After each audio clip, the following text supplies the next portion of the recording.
अस्सलाम वालेकुम एवरीवन।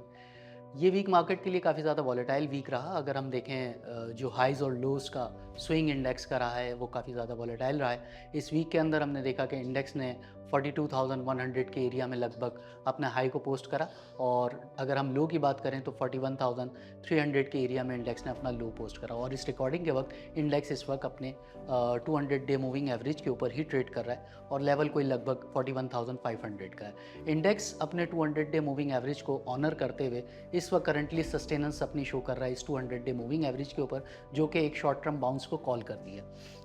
इस वक्त अगर हम देखें तो जो सपोर्ट का रीजन इंडेक्स के पास नज़र आ रहा है वो इस वक्त 41,100 से 40,800 का रीजन नज़र आ रहा है, जहां से हमें नज़र आता है कि यहां से इंडेक्स को एक शॉर्ट टर्म पर सपोर्ट मिलकर एक बाउंस मिल सकता है। अगर हम रेजिस्टेंस की अल्टरनेटिवली बात करें तो रेजिस्टेंस के लिए इंडेक्स के पास 41,800 से 42,200 का रीजन जो है वो रेजिस्टेंस वाला रीजन होगा और इस रीजन के अंदर हमें देखने को ये मिल सकता है कि कुछ पोजीशंस ऑफलोड होती हुई नज़र आएंगी। फिलहाल टेक्निकल इंडिकेटर्स इस वक्त जो है वो इस मूव को सपोर्ट कर रहे हैं और आने वाले जो ट्रेडिंग सेशंस हैं उनको उनका जो बायस बनता हुआ नज़र आ रहा है वो बुलिश की तरफ नज़र आ रहा है। 41,300 या 40,800 का रीजन अगर इंडेक्स किसी भी सिनेरियो में ब्रेक डाउन करता है तो फिर हमें एक शार्प डिक्लाइन देखने को मिल सकता है जो कि 40,500 से 40,300 को फर्दर कॉल दे सकता है।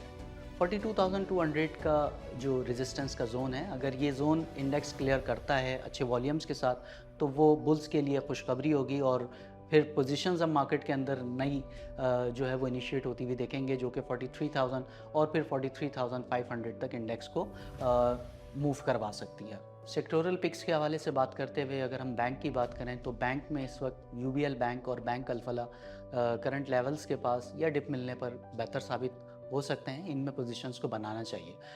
Coming down to next sector जो कि हमारा सीमेंट का सेक्टर है, सीमेंट के सेक्टर के अंदर हमें करंट लेवल्स के ऊपर लकी सीमेंट, चेराड सीमेंट और मेपल लीफ सीमेंट बेहतर नज़र आ रहे हैं, इनमें पोजीशन बनानी चाहिए। टेक्नोलॉजिकल एंड कम्युनिकेशन सेक्टर से हमें सिस्टम्स और नेटसुल ये बेहतर नज़र आ रहे हैं, इनमें पोजीशंस लेनी चाहिए। जबकि oil and gas exploration companies के अंदर ओजीडीसी और पीपीएल काफ़ी ज़्यादा अट्रैक्टिव नज़र आ रहे हैं और इनमें पोजीशंस बनानी चाहिए।